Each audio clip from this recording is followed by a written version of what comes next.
अध्यात्म विज्ञान कोई धर्म या संप्रदाय नहीं है, ये स्पिरिचुअल साइंस है जो कुदरत के कानून पर आधारित है।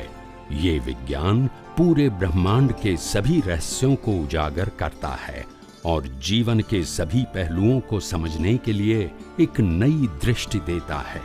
इसी को आर्ट ऑफ विजन कहते हैं, दुनिया को देखने की एक नई दृष्टि, जो अध्यात्म विज्ञानी परम पूज्य स्वामी श्री कमलेशानंद जी के निर्देशन में सनातन सत्य का अनुसंधान कर हमारे जीवन को प्रकाशित करे। जय सच्चिदानंद।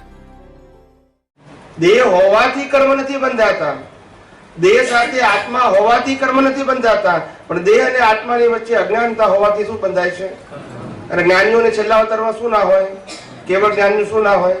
अज्ञान ना होय। तीर्थंकर ने शुं ना होय? अज्ञान ना होय। बाकी बॉडी होय, आत्मा होय, भोगवटो होय, आपड़ा जेवो ज भोगवटो होय, आपड़ा करता वारे पण होई शके। ख्याल आई गयो? पण ए लोकोने शुं नथी के जेना आधारे ए लोको मोक्षे जाय छे? तो के शुं नथी?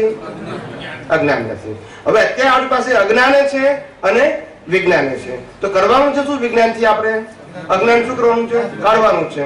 છેલ્લા અવતારની અંદર અજ્ઞાન કાઢવાની પ્રક્રિયામાં જ્યાં જ્યાં મને અજ્ઞાન કાઢતા પહેલા જે કંઈ પણ ચાર્જિંગ થઈ ગયું હશે એના આધારે શું મળશે?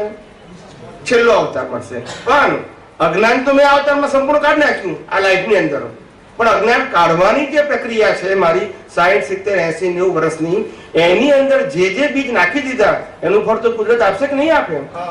આજે મારી 100% અજ્ઞાન નીકળી ગયું, એક્ઝામ્પલ આપું છું 90%, પણ 90 વર્ષ સુધી જે મેં અજ્ઞાન કાઢવાની પ્રક્રિયામાં જ્યાં જ્યાં કાચો પડ્યો ત્યાં ત્યાં બીજ પડ્યું, એ બીજનું શું આવશે? એટલે મારો છેલ્લો બર્થ તો આવશે।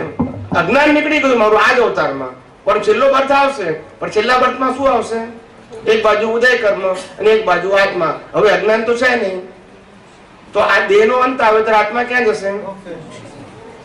સમજી ગયા? સમજી ગયા કે નહીં?